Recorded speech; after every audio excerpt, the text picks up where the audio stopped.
आओ भाई बैठिए।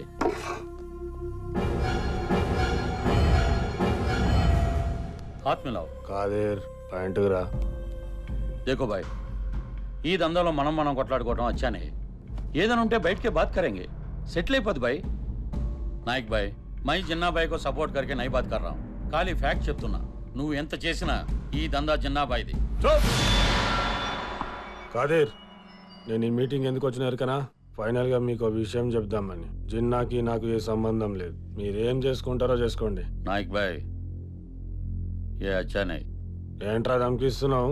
కొచ్చగాని లేకపోయి ముంబైలో తెస్తున్నానికి నేను భయపడాలా? గాడి మొగోడైతే ఈ బచ్చగాని మంపుడు కాదు. గానే రమ్మను. రాయ్ జిన్నాబాయ్ వస్తే నీకు చావు వచ్చినట్టే. అచ్చా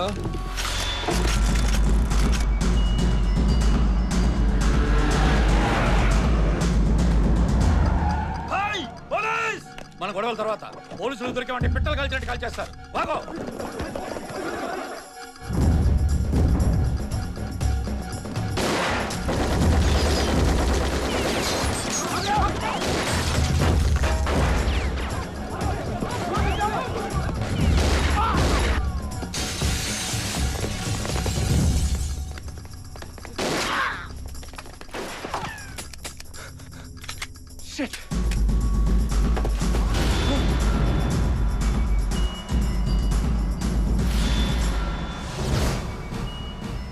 రవి వదిలే. చిన్నవికి తమడంటే ప్రాణం. విడికి ఏమన్నా జరిగితే నన్ను బతుకునేవాడు. నీకెంత కావాలి చెప్పు, నేను సెట్ చేస్తాను భయ్యా. వదిలే.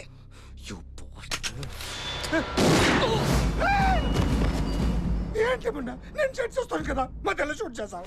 అసలు నిన్ను షూట్ చేయాలి. ఇక్కడికి పోలీసులు ఎలా వచ్చారు? డిపార్ట్మెంట్ లో అందరూ నాలాగే ఉండరు, పని చేసే వాళ్ళు కూడా ఉంటారు. నేను చూసుకుంటాను. ఉన్నా చిన్నవికి నమస్తే చెప్పు. అమ్మో, పోలీసు. చంపేశారు చంపేశారు. ఎక్కడ వాళ్ళు చంపేశారు. వదలను వాళ్ళని వదలను.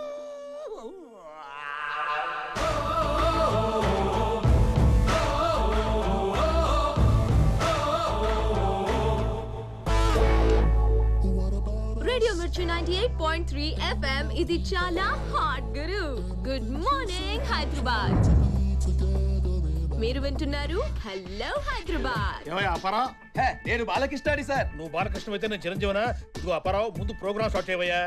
నా ప్రోగ్రామ్ కి ఇంకా టైం ఉంది, మీరు టెన్షన్ పడకండి సార్. ఇది చాలా ఓవర్ గురు. బ్రేక్ఫాస్ట్ లో బ్రెడ్ జామ్ తింటూ రేడియో మిర్చి వింటూ ట్రాఫిక్ జామ్ లో ఇరుక్కున్న హాట్ హైదరాబాదీస్ కి మధుమతి చెప్పే ట్రాఫిక్ టిప్. ఏమ్మా ట్రాఫిక్ ఇన్ఫర్మేషన్ ఏంటి? పంజగుట్లో ట్రాఫిక్ జామ్ అయింది సార్. కుక్కట్పల్లిలో జక్కాస్ గా నడుస్తుంది. నిన్న కూడా ఈ మాట చెప్పావు. నేను చెప్పింది నిన్నటిదే సార్.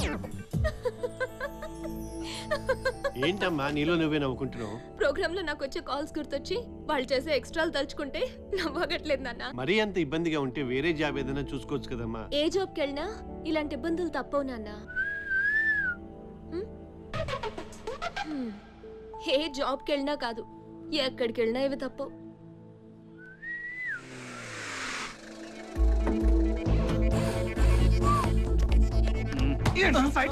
ఎవరండి మీరు? డీటెయిల్స్ కావాలరా? డీటెయిల్స్ కావాలరా? సాలే, ఇప్పుడు చూడు చూడు చూడు. ఎందుకు చూస్తారు? ఎందుకు చూస్తారు? ఈ వాడు నిన్ను వేసేస్తాను. కంట్లో కాల్ చేస్తాను. కొడక్క ఈ ఎదవాడి డ్రెస్ అమ్మాయి కావాలరా? ఏరియాలు కనిపిస్తే పెట్రోల్ పోసి తగలడిస్తాను. జరుగా సార్, డ్రెస్ ఎక్కడ కొన్నాడో తెలుసుకో. ప్యాటర్న్ బాగుంది, నాకు బాగా సూట్ అవుతుంది. ఎందుకయ్యా వచ్చి రాగానే పెంట మీద రాయేసావు? అయిపోయింది సార్, వాళ్ళ అమ్మాయిని తెలియక. ఆ మాట ఆడినాడంటే నీ పీకెట్టుకొని కొరికెత్తాడు. ఇప్పుడు నేనే ఉన్నాను సార్. అమ్మాయి వాళ్ళ అమ్మాయి కాదు, అతను చేసుకోబోయే అమ్మాయి. చీ చీ చీ చీ. ఊర్లో ప్రతి ఓడి కళ్ళు మన మధు మీదే, ముఖ్యంగా నీ వాయిస్ మీదే. Good morning Maya. Good morning. అక్కడికి అల్సిషన్ కుక్కలు కాపాడుకుంటున్నాను, బట్ ఎన్నాళ్ళు. అందుకే ఈ ఎదవల నోర్లు ముయించాలంటే వెంటనే మనం పెళ్లి చూసుకోవాలి మధుడా. తనకి ఇంకా కోర్స్ బ్యాలెన్స్ ఉంది కదరా. ఏంటి కోర్స్? ఒంటి మీద ఏజ్ కనపడకుండా ఉండాలని ఏదో ఎక్సర్సైజ్ అని చేస్తున్నాను. ముఖ్యంగా మొహం మీద ముడతలు రాకుండా చేసే ఎక్సర్సైజ్ ఎంత కష్టమో తెలుసా? ముడతలు రాకుండా ఎక్సర్సైజా? ఎలా మోయా? ఎలా అంటే ఇలా పావు గంటకు ఒక్కసారి చేయాలి. అలా చేస్తే ముడతలు రావా? కొత్తవి రావు. మరి పాతవి? పోవు. నువ్వు నోరు మోయరా. ఏంటి బావా, మేమేదో చిన్న పిల్లలం, 90 అనుకుంటాం, కానీ మీరు పెద్దోళ్ళు. మీకు మాత్రం మధు వేర్స్ బాబ్జీ అన్న బోర్డు చేసుకోవాలని లేదా? అది కాదురా. ఇప్పుడు అది కాదురా. ఏంటి అది కాదురా? పాప చదువు కోసం అని చెప్పి ఉన్న ఈ ఫ్లాట్ ని కూడా బ్యాంక్ లో తాకట్టు పెట్టావు. వాళ్ళని ఆప్లెక్ చేస్తున్నాను. మీరే కదండి వాళ్ళ ఇంటి మీదకి వెళ్ళమని రెచ్చగొట్టారు. Oh sorry sorry sorry, young blood కదా. ఆవిడదా? నీ బాధ నాకు అర్థమైంది మావయ్య. పెళితే ఉని చెప్పు, 3 ముళ్ళేస్తే 3 సెకండ్లో అయిపోతుంది. కానీ నాకు నీ మీద ఫీలింగ్ రాకుండా చేసుకుంటే నువ్వు లైఫ్ అంతా సఫర్ అవ్వాలి. అందుకే ఆ ఫీలింగ్ త్వరలోనే నీ మనసు డోర్ బెల్ కొట్టాలి. Bye bye uncle. బాయ్ రారా. బాయ్ మధు.